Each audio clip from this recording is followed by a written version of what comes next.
When your street has no electricity supply or light, like many call it, for 3 days straight, what's the first thing that comes to your mind?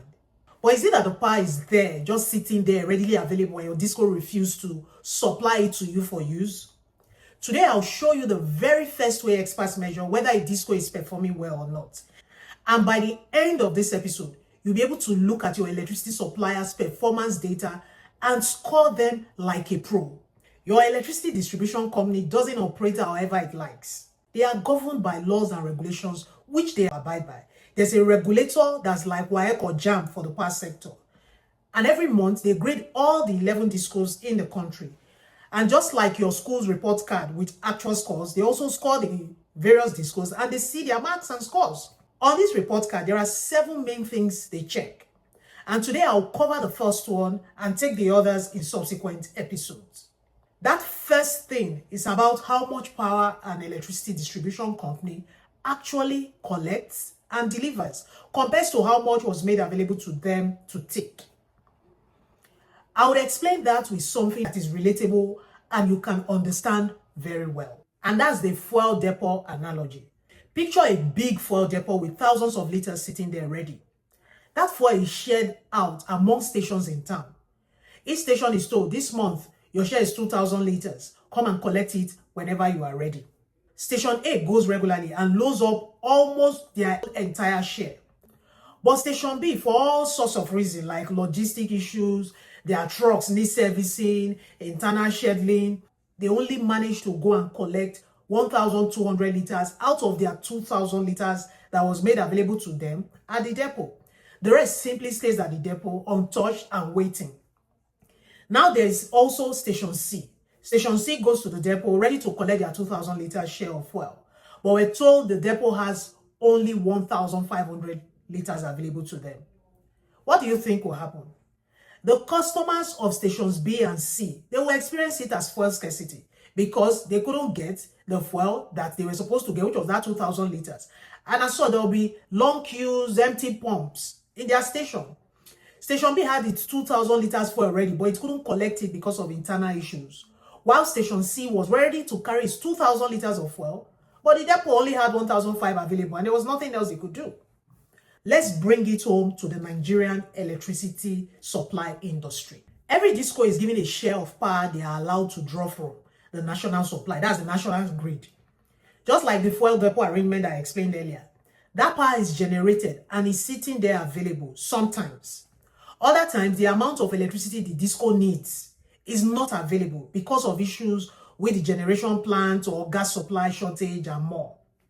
Some discos consistently go and take up almost all of what was made available to them and they distribute it to your homes and your businesses. While for some other discos, for some operational reasons, they could not take up everything. They were only able to take a smaller portion and the rest just stays unused. Not because it doesn't exist, but because it hasn't been collected yet. The third category of discos, they were ready to take up everything agreed, but it wasn't provided to them because of generation shortfall. When that happens, what do you experience at home? Darkness, generator fuel expenses, a freezer you are worried about, your children studying using rechargeable lamp.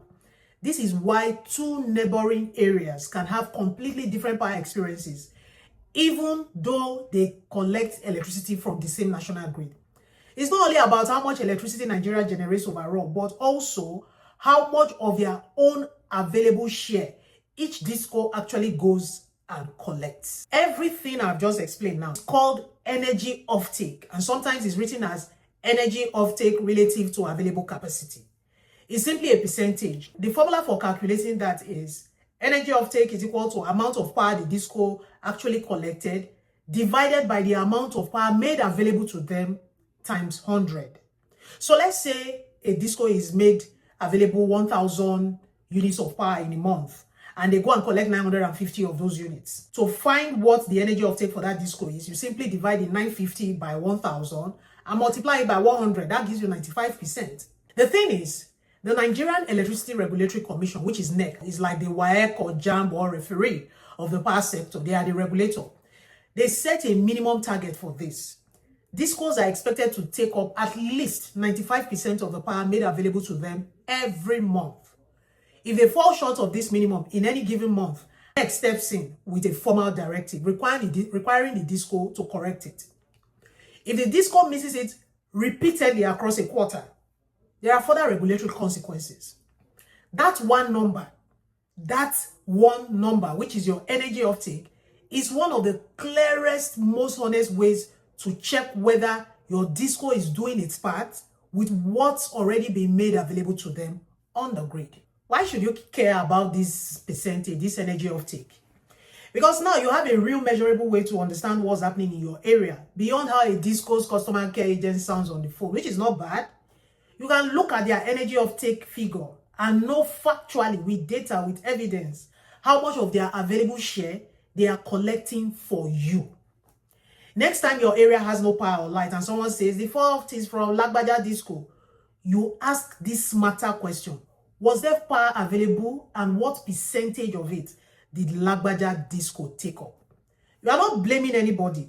You simply have understood the power sector well enough to be able to ask good questions and hold everyone accountable for their performance. That's energy offtake, the very first way NEC grades your disco every month, explained through a fuel depot and one simple percentage. This is just one out of the 7 measures NEC checks. In the next video, we'll unpack the second one. And this next one affects your pocket directly because it's about your actual electricity bill.